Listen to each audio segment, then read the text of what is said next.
Bismillahirrahmanirrahim. Assalamu alaikum students. I am Wajid Ali Kambo, your chemistry teacher. Student, मैं आपको वाक academy YouTube channel इसमें welcome करता हूँ। Gases के इस चैप्टर में आज हमारा जो टॉपिक है वो है explanation of gas laws on the basis of KMT of gases. हमने केएमटी की बेस पर गैस लॉज को एक्सप्लेन करना है, ये आज हमारा टारगेट है। मैं किन किन गैस लॉज को एक्सप्लेन करूंगा। मैं आपके सामने बॉयल्स लॉ को, चार्ल्स को, एवोगैड्रो लॉ और फिर ग्राहम लॉ, इन चार लॉज को हम इस लेक्चर में केएमटी की बेस पे एक्सप्लेन करेंगे। स्टूडेंट, हमारे पास एक्सप्लेनेशन ऑफ गैस लॉ, सबसे पहले बॉयल्स लॉ जिस तरतीब से आपको बातें समझाऊं उसी तरतीब से आपने समझना है। पहले ना हमें बॉयल्स लॉ की मैथमेटिकल फॉर्म का पता होना चाहिए। देखो, बॉयल्स लॉ मैंने आपको समझाया, मैंने आपसे कहा कि pressure inversely proportional to volume, या मैंने कहा volume inversely proportional to pressure. ये फिर हमने बात की, हमने कहा कि PV that is equal to k, this is the Boyle's law. फिर हमने कहा P1 V1 that is equal to P2 V2। ये जो मैंने लिखे ना, these are various forms of Boyle's law, ये मुख्तलिफ शक्ल हैं। आज मुझे इसमें से ये चाहिए PV that is equal to K, लेकिन याद रखना कि प्रेशर और वॉल्यूम का प्रोडक्ट K के तब बराबर होता है जब आप टेम्परेचर को, अमाउंट ऑफ गैस को कांस्टेंट लें। और तीसरी में बात करता था कि जब हमारे पास गैस कौन सी हो, आइडियल गैस। ये चीजें तो आज हमारे टारगेट पे ये रहेगा, PV that is equal to K, that is called Boyle's law. Students, हमने KMT की पास्टुलेट्स को पढ़ा, बड़ी डिटेल से पढ़े। दो पास्टुलेट पर मैंने बहुत ज्यादा फोकस किया। एक लास्ट वाली पास्टुलेट वो क्या थी? वो थी the average kinetic energy of gas molecules is directly proportional to the absolute temperature of the gas. यानी मैंने क्या कहा कि average kinetic energy of gas molecule, average kinetic energy is directly proportional to absolute temperature, यानी वो temperature जिसको हम kelvin में मेजर कर दें। मैं दोबारा कह रहा हूं, ये जो लिखा है ना सारे का सारा, अगर आप इस पूरी पास्टुलेट को अगर आप सिंपली लिखना चाहते हैं तो आप यूं लिख लो, काइनेटिक एनर्जी, अच्छा या तो इसके साथ एवरेज AV लगा दो या इसके ऊपर यूं बार लगा दो। बार लिखना या इसके साथ AV लिखना, वो दोनों एवरेज को जाहिर करती है, मीन को जाहिर करती है। तो average kinetic energy of gas molecule is directly proportional to capital T। जब हम कैपिटल T पुट करते हैं, इसका मतलब है हम एब्सोल्यूट टेम्परेचर की, हम केल्विन टेम्परेचर की बात करते हैं। ये मेरे पास एक बात आ गई। स्टूडेंट, कुछ चीजें मैंने इसको वेरीफाई करना है। ये मैंने क्या लिया, ये KMT की एक पास्टुलेट ली, ये उस पास्टुलेट की शॉर्टकट है, मैथमेटिकल फॉर्म है। अब देखिए स्टूडेंट, ना मेरे पास ना N एक कंटेनर है जिसमें N number of gas molecules हैं। मैं उन मॉलिक्यूल्स की एवरेज काइनेटिक एनर्जी लेना चाहता हूं। एवरेज काइनेटिक एनर्जी, पहले एक नुक्ता जरा समझना, मैं आसान से मुश्किल की तरफ लाता हूं। स्टूडेंट, अगर आपके पास ये एक कार है, सपोज ये मैं तो ऐसी कार बनाऊंगा, ये कार है, मैं कहता हूं मुझे इस कार की काइनेटिक एनर्जी बताओ क्या है, तो आप कहेंगे जी सिंपली सर हाफ mv²। अच्छा जी, this is the kinetic energy of this car. What is m? m is the mass of this car. What is v? v is the velocity with which this car is moving. तो अब मास और velocity उनको लो, values put करो, आपके पास इस car की kinetic energy आ जाएगी। लेकिन अगर हम किसी भी कंटेनर में गैस के मॉलिक्यूल्स लेते, मैं एक ना छोटा सा कंटेनर बनाकर अपनी बात को आप तक कन्वे करना चाहता हूं। ये मेरे पास कंटेनर है, इसमें बहुत सारे मॉलिक्यूल्स हैं, बहुत सारे मॉलिक्यूल्स। मैं इन मॉलिक्यूल्स की एवरेज काइनेटिक एनर्जी जानना चाहता हूं, ये लेना चाहता हूं। एवरेज काइनेटिक एनर्जी होगी, उसको मैं टेम्परेचर के साथ, मॉलिक्यूल्स की तादाद कितनी है, मॉलिक्यूल्स की तादाद है n। पहले तो एक बात देखो ना, पहले तो मैं एक मॉलिक्यूल की काइनेटिक एनर्जी लेना चाहता हूं, एक की। तो मैं कहूंगा जी kinetic energy that is equal to half m v square और यहां मुझे बार लेना पड़ेगा। मैं वी नहीं लूंगा, मैं वी तब लेता हूं जब मैं मैक्रो पार्टिकल की बात, जब मैं कार की बात करता हूं। जब मैं मोलेकुलर लेवल पे चला जाऊं तो मैंने लास्ट लेक्चर में भी आपसे कहा कि अब वेलोसिटी को वी की बजाय हम किससे रिप्रेजेंट करते हैं, हम इसको सी से रिप्रेजेंट करते हैं। तो ये जब मैं लिखता हूं ना half m c square bar, अच्छा बार में क्यों ले रहा हूं, बार में इसलिए ले रहा हूं कि मॉलिक्यूल्स की वेलोसिटी जो है वो सबकी सेम नहीं है, कुछ की कम, कुछ की ज्यादा, कुछ की उससे ज्यादा, वगैरह वगैरह, ये वेलोसिटी मूव चेंज होती जाती है। अब होता वाला क्या है, मैं ना एवरेज वेलोसिटी लेना चाहता हूं, एवरेज यानी मैं एवरेज वेलोसिटी, तो फिर साफ ज़ाहिर है आपने वी स्क्वायर लेना है, तो जो एवरेज वेलोसिटी पर मॉलिक्यूल आए उसका आप स्क्वायर ले लें।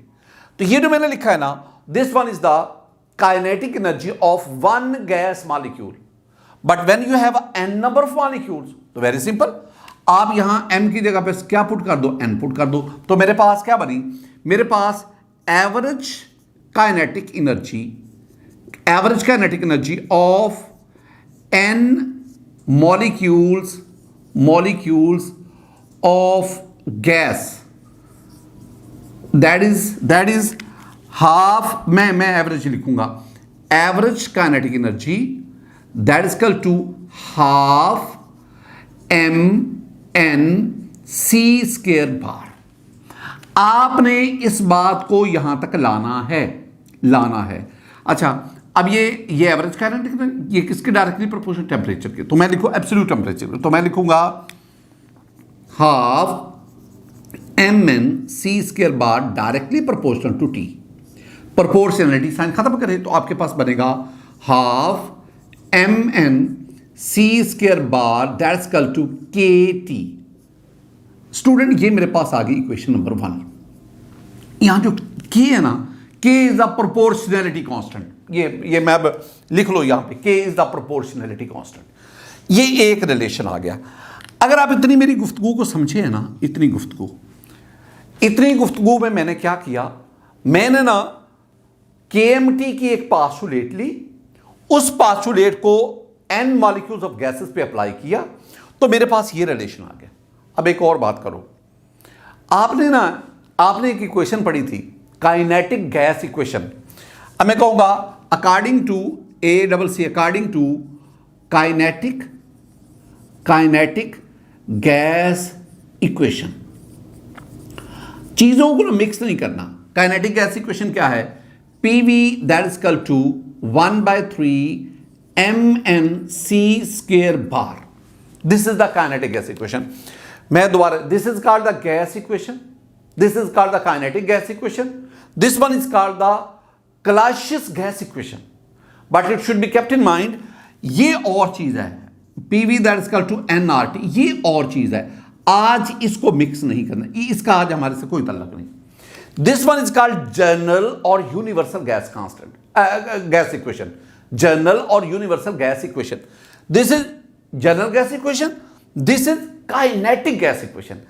ये इसको काइनेटिक क्यों कहते हैं, क्योंकि ये गैस इक्वेशन हकीकत में केएमटी की तमाम पास्टुलेट की मैथमेटिकल फॉर्म है।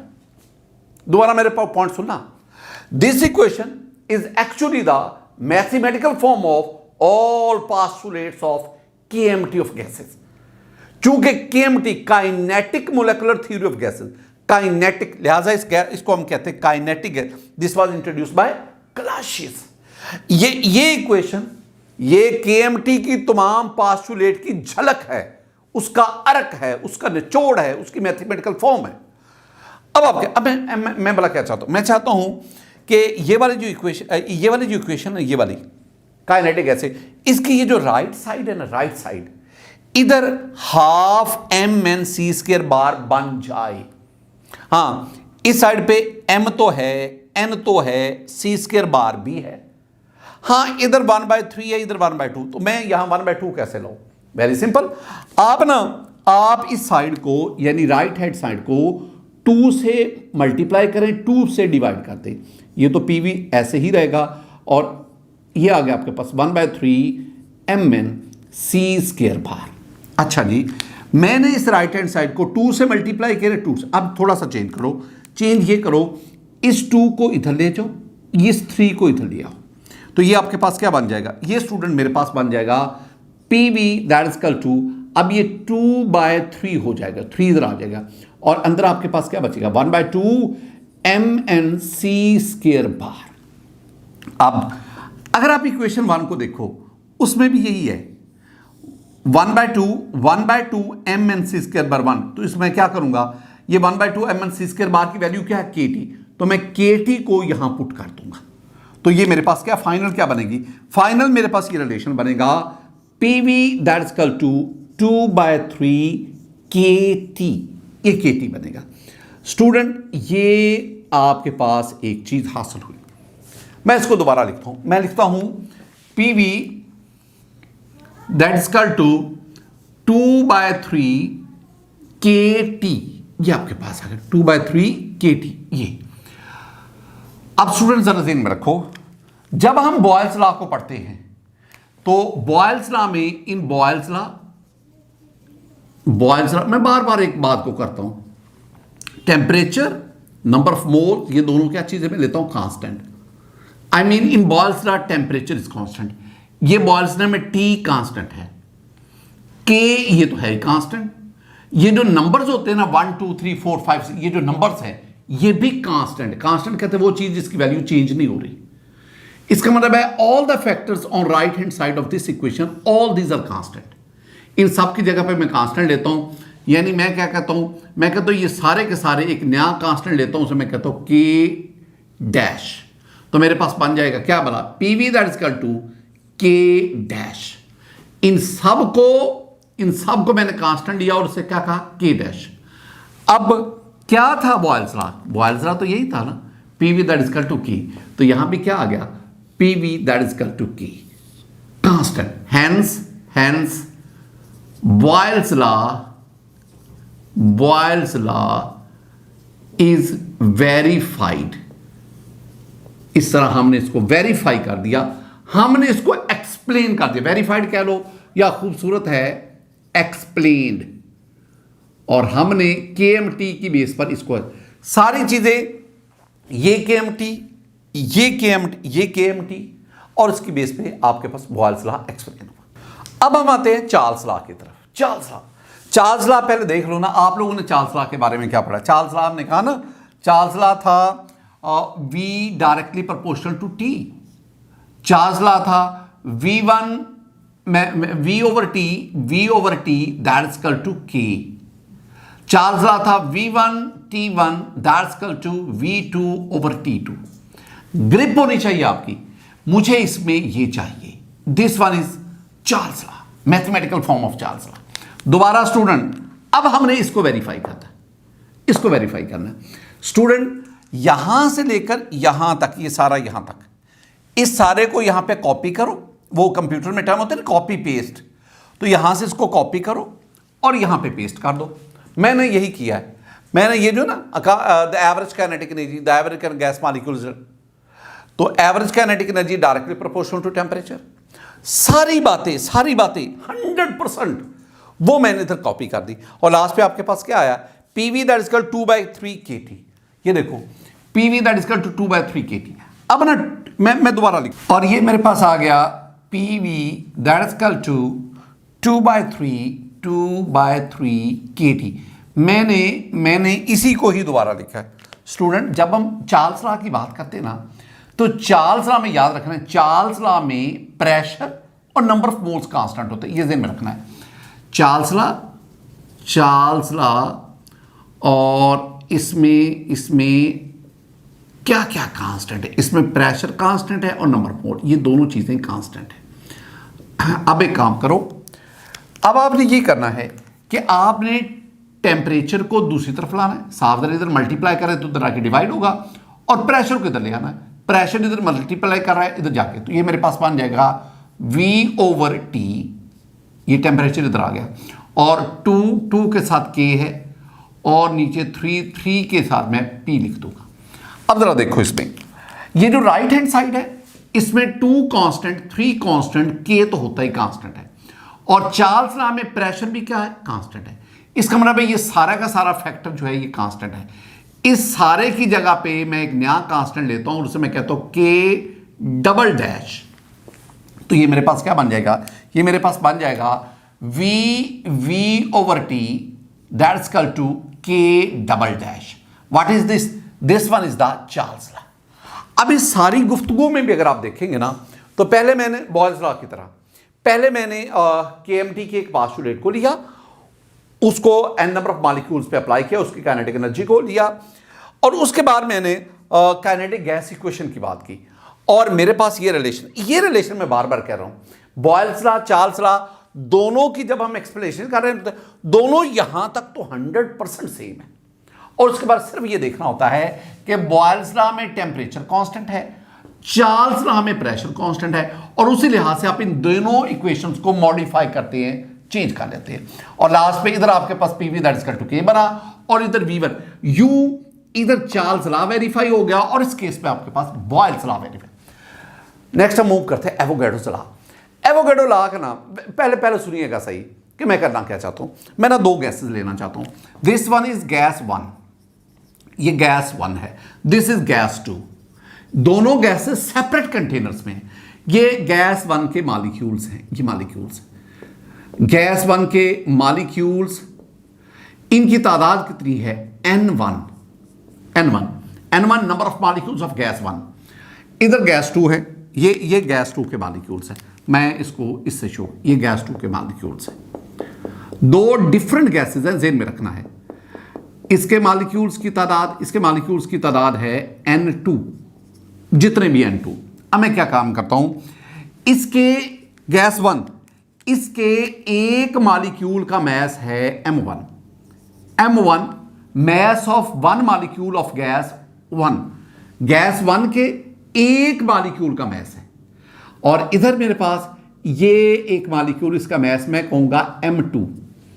तो what is M1, mass of one molecule of gas 1, what is M2, mass of one molecule of gas 2।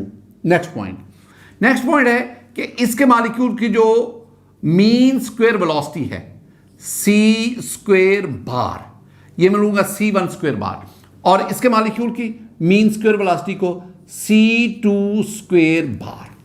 ये मुझे चाहिए वैल्यू। एक और बात, मैं इसको और इसको सेम टेम्परेचर पे ले, तो सपोज दोनों गैसेस का टेम्परेचर 30 डिग्री सेंटीग्रेड है, दोनों गैसेस का प्रेशर भी सेम है, सपोज दोनों का प्रेशर 2 एटमॉस्फेयर है, दोनों गैसेस का वॉल्यूम भी सेम है, सपोज दोनों गैसेस का वॉल्यूम जो है ये 5 dm³ है। अब याद रखो दो मैंने डिफरेंट गैसेस ली, डिफरेंट कंटेनर में लिया, मैं मिक्सचर नहीं ले रहा, मैं अलग अलग गैसेस की बात कर रहा हूं। दोनों का temperature same, pressure same, volume same. अब एवोगैड्रो लॉ क्या कहता है, एवोगैड्रो लॉ जरा सुनना लॉ को। ये लॉ क्या कहता है कि अगर आप दो गैसेस लें, उनका टेम्परेचर, प्रेशर, PTV में कहता हूं, PTV, एक हो गया P pressure, T temperature, V volume, और नंबर ऑफ मोल्स। अगर दो या दो से ज्यादा गैसेस, एवोगैड्रो लॉ क्या है, अगर दो या दो से ज्यादा गैसेस, उनकी इन चार में से 3 वैल्यू सेम होंगी ना, तो चौथी वैल्यू भी सेम होगी। यानी अगर इन दोनों गैसेस का प्रेशर, टेम्परेचर, वॉल्यूम सेम है, और सेम मैंने रखा है, इसका टेम्परेचर 30, इसका टेम्परेचर 30 डिग्री सेंटीग्रेड, इसका प्रेशर 2 एटमॉस्फेयर, इसका वॉल्यूम 5 dm³, इसका वॉल्यूम भी 5 dm³। तो अगर दोनों गैसेस की ये 3 वैल्यू सेम हैं, तो दोनों के नंबर ऑफ मोल्स भी बराबर होंगे।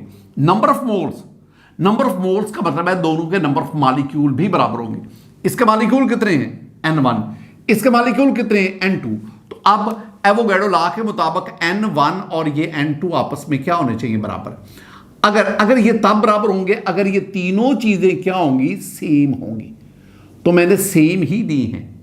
और अगर नंबर ऑफ मोल्स बराबर हो गए, तो उसका मतलब नंबर ऑफ मॉलिक्यूल बराबर होंगे, और नंबर ऑफ मॉलिक्यूल बराबर होने का मतलब है कि एवोगैड्रो लॉ जस्टिफाई होगा, एक्सप्लेन हो जाएगा। मैंने काम क्या करना है, मैंने चीजें आपको बता दी, दोनों गैसेस के बारे में बता दिया। अब मैं वो जो काइनेटिक गैस इक्वेशन है वो दोनों गैसेस पर वन बाय वन अप्लाई करता हूं। पहले मैं पहले गैस 1 की बात करता हूं, फिर मैं गैस 2 की बात करता हूं। इस गैस पर मैं काइनेटिक गैस इक्वेशन, मैं बार बार कह रहा हूं, ये तो रट्टा लग जाए ना अब आपको। काइनेटिक गैस इक्वेशन क्या है? काइनेटिक गैस इक्वेशन बार बार मैं कह रहा हूं क्या है? PV that is equal to 1/3 mnc² bar. रट्टा लग जाए। इधर एक दफा लिख दो, PV that is equal to 1/3 mnc² bar. मैं दोबारा लिखता हूं, PV that is equal to 1/3 mnc² bar. अच्छा जी, अगर मैं इस काइनेटिक गैस इक्वेशन को गैस 1 पे अप्लाई करूं, इस गैस पे, तो मेरे पास क्या बनेगा? यहां पे आएगा m1, यहां पे आएगा n1, यहां पे आएगा c1² bar. m1 mass of 1 molecule of gas 1, n1 number of molecule of gas 1, c1² बार तमाम मॉलिक्यूल की मीन या एवरेज स्क्वायर वेलोसिटी। अब दूसरी तरफ आ जाओ, ये अगर मैं गैस 2 पे अप्लाई करूं, m2 n2 c2² बार, सॉरी यहां पे स्क्वायर लगाना है, c ये 2 इधर आ गया और इधर c2² बार। अब देखो, दोनों गैसेस के लिए प्रेशर सेम, वॉल्यूम सेम। अगर P और V सेम है तो दोनों गैसेस के इन दोनों का आंसर भी क्या आएगा? सेम। यानी PV दोनों में सेम है। दोनों इक्वेशन को इक्वलाइज करो। Equalising the both equation we will have इधर आएगा आपके पास 1/3 m1 n1 c1² bar that is equal to 1/3 m2 n2 c2² bar. अब इधर 1/3 कैंसल आउट, आपके पास क्या बचा m1 n1 c1² बार, और इधर आपके पास that is equal to m2 n2 c2² bar. ये बचा। This one is called equation number 1। मैं 1 ही कहूंगा। अब इतनी मेरी गुफ्तगू हो गई, इसको याद भी रखो। क्या मैंने कहा? मैंने अभी तक आपसे 3 चीजें कही हैं। अभी तक मैंने 3 बातें बताई। मैंने आपको पहले 2 डिफरेंट गैसेस लेकर उनके लिए gas 1 gas 2 n1 n2 m1 m2 c1² बार c2² बार इन बातें की। फिर मैंने कहा मैंने दोनों गैसेस का टेम्परेचर सेम लिया, प्रेशर सेम लिया, वॉल्यूम सेम लिया। मैंने आपको एवोगैड्रो लॉ भी बता दिया कि एवोगैड्रो लॉ कहता है कि अगर इन दोनों गैसेस की पीटीवी सेम है तो इनका एन भी सेम होगा, n mean number of molecule भी सेम होंगे। अब हम इस बात को काइनेटिक मॉलिक्यूलर थ्योरी की बेसिस पर उसके अम्ब्रेला के अंडर इसको वेरीफाई करते हैं। तो मेरे पहला काम था, दूसरा एवोगैड्रो लॉ को बता रहा हूं, ये दूसरा काम था। तीसरा काम, दोनों गैसेस पर 1 बाय 1 आपने काइनेटिक गैस इक्वेशन अप्लाई करनी है। ये मैंने गैस 1 पर काइनेटिक गैस इक्वेशन अप्लाई की। मैंने वही लिखा पीवी 1/3 mnc² बार। मैंने m के साथ 1, n के साथ 1, c के साथ 1 लिख दिया। इधर मैं 2 लिखता गया। अब चूंकि दोनों गैसेस का प्रेशर वॉल्यूम सेम है तो दोनों के पीवी की वैल्यू क्या होगी? सेम होगी। अगर इधर पीवी सपोज 100, ये पीवी कितना हुआ? पी है आपके पास 2, वी है 5, 5 2 10, इधर 10 इधर भी 10 है। इसका मतलब लेफ्ट हैंड साइड क्या होगी? बराबर। तो राइट हैंड साइड भी क्या होगी? इक्वल होगी। 1/3 को कैंसिल, ये मेरे पास दिस वन इज द, ये मेरे पास पहला रिलेशन हासिल। अब एक सेंटेंस आज के पूरे लेक्चर का सबसे अहम तरीन सेंटेंस। मैं सेंटेंस पहले लिखता हूं फिर हम बात करते हैं। व्हेन द टेम्परेचर ऑफ, मैं लिखता हूं ये अहम तरीन sentence, when the temperature of both gases is the same। मैंने क्या कहा? जब दोनों गैसेस का टेम्परेचर भी सेम हो। पहले मैंने प्रेशर वॉल्यूम को सेम किया है और मेरे पास ये रिलेशन आ गया, ये रिलेशन। अब मैं क्या कह रहा हूं? अब मैं कहता हूं टेम्परेचर भी सेम है वो दोनों। There mean kinetic energy per molecule, there mean जिसे आप एवरेज कहते हैं, kinetic energy per molecule will also be same। बड़ी खूबसूरत बात है, बड़ी खूबसूरत बात, कोई मुश्किल तो है ही नहीं। ये टेम्परेचर किस पे डिपेंड करता है? Temperature is directly proportional to average kinetic energy. अगर टेम्परेचर सेम है तो average kinetic energy per molecule भी सेम होगा। ये अहम नुकता है। तो दोनों की average kinetic energy per molecule देखो, कुछ देर पहले जब हम पढ़ रहे थे ये वाला टॉपिक हम पढ़ रहे थे, the average kinetic energy of n molecule. ये तो एन मॉलिक्यूल की है ना, मैं कहता हूं मुझे एक मॉलिक्यूल के बताए, इधर पर मॉलिक्यूल है, पर मॉलिक्यूल। तो अगर आप एक मॉलिक्यूल की निकालना चाहते हैं तो ये एन को निकाल दो, तो ये बन जाएगा half m c square bar. तो एक मॉलिक्यूल की आ गई half m c square bar. ये गैस वन के एक मॉलिक्यूल की average kinetic energy, gas two की half m c square bar. अच्छा, मैं मजीद, चूंकि गैस वन है तो ये M1C1 square bar, gas to है तो ये M2C2 स्क्वायर बार। चूंकि दोनों गैसेस का टेम्परेचर सेम है, लिहाजा average kinetic energy, mean kinetic energy per molecule भी क्या होगी, सेम होगी। अब क्या करना है, अब हाफ से हाफ को कैंसिल कर दे। अब आपके पास इधर क्या बचा, इधर बचा M1C1 square bar that is equal to M2C2 square bar. तो स्क्वायर बार ये आपके पास बचा। ये क्या है, this one is equation number 2। ये मेरे पास इक्वेशन नंबर 2 आ गई। स्टूडेंट, मेरे पास दो चीजें आ गई, इक्वेशन 1, अब इक्वेशन 2। अब मैंने क्या करना है, मैंने इक्वेशन 1 को 2 पर डिवाइड करना है। तो आइए देखिए स्टूडेंट, अब हमने ना इक्वेशन 1 को 2 पे डिवाइड करना है, यानी डिवाइड इक्वेशन 1 बाय 2। ये खुद ही आप कर लीजिएगा। तो मैं कहूंगा ये 1 है, M1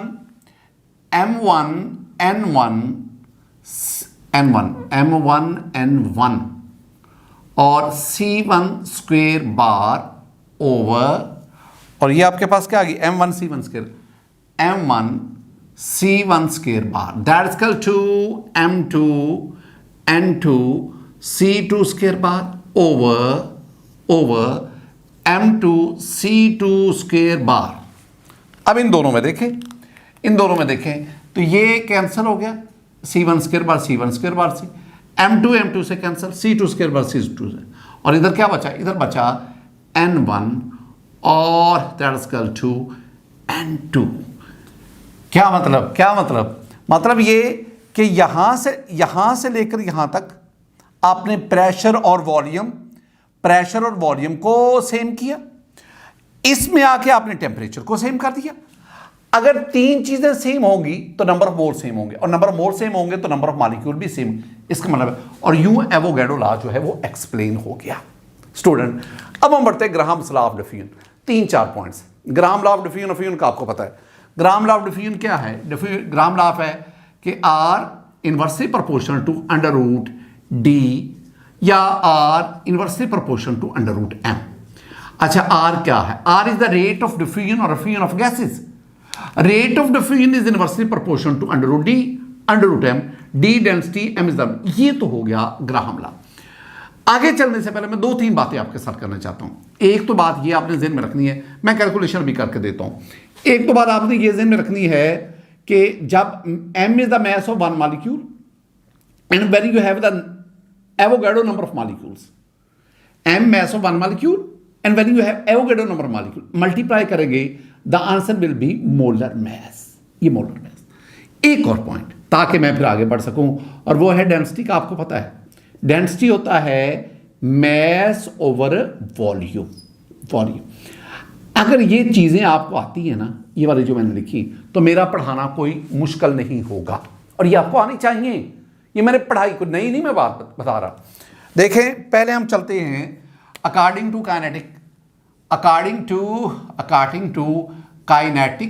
kinetic gas equation.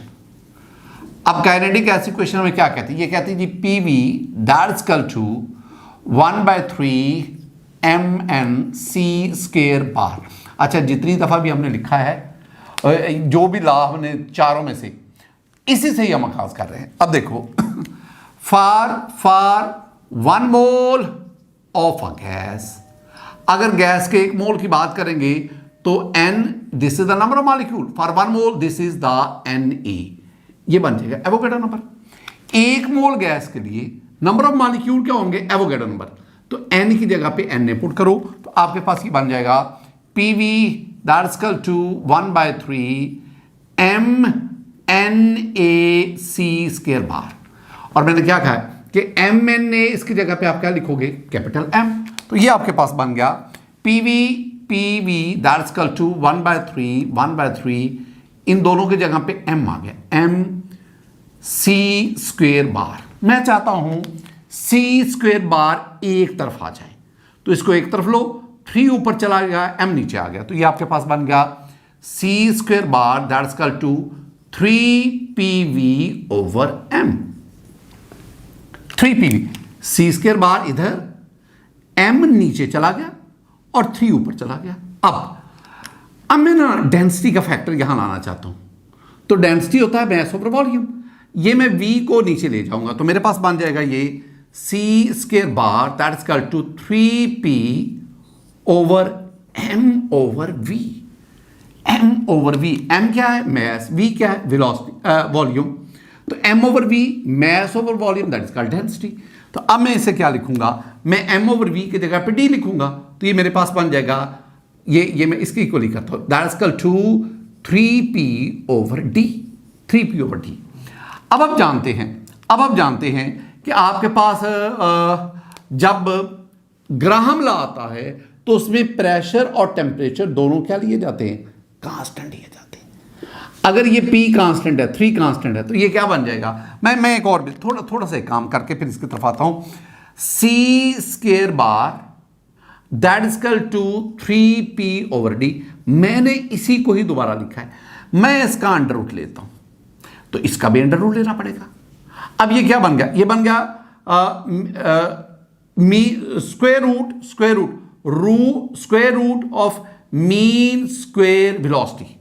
Mean square velocity जैसे हम कहते हैं root mean square velocity, root mean square velocity that is equal to under root 3P/D। एक बहुत बहुत अहम नुक्ता, पूरी डिस्कशन की जान है वो नुक्ता, सिर्फ वही नुक्ता एक इंपॉर्टेंट है, और वो क्या कि ये जो आपने लिखा है ना अंडर रूट C, ये root mean square velocity RMS, it is directly proportional to rate of diffusion.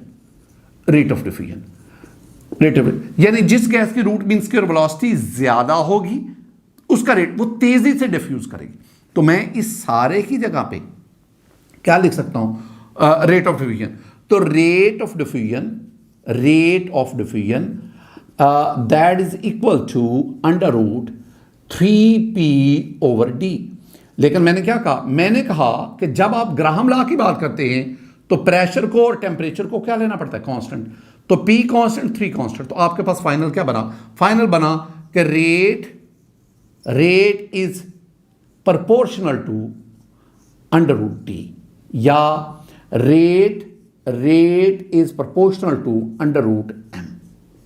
हमने कहा ना D directly proportional to M, ये पीछे हम पढ़ के आए हैं स्टूडेंट। ये मेरे पास था ग्राहम लॉ। आज का ये लेक्चर था स्टूडेंट जिसमें हमने 4 लॉज को KMT की बेस पे एक्सप्लेन किया। मेरी दुआएं हमेशा आपके साथ होती हैं। अल्लाह ताला आप पर फजल फरमाए, अल्लाह ताला आप पर करम फरमाए, अल्लाह ताला हमें बड़ों का अदब और एहतराम और छोटों के साथ शफ़क़त से पेश आने की तौफीक दे। अस्सलाम वालेकुम व रहमतुल्लाह।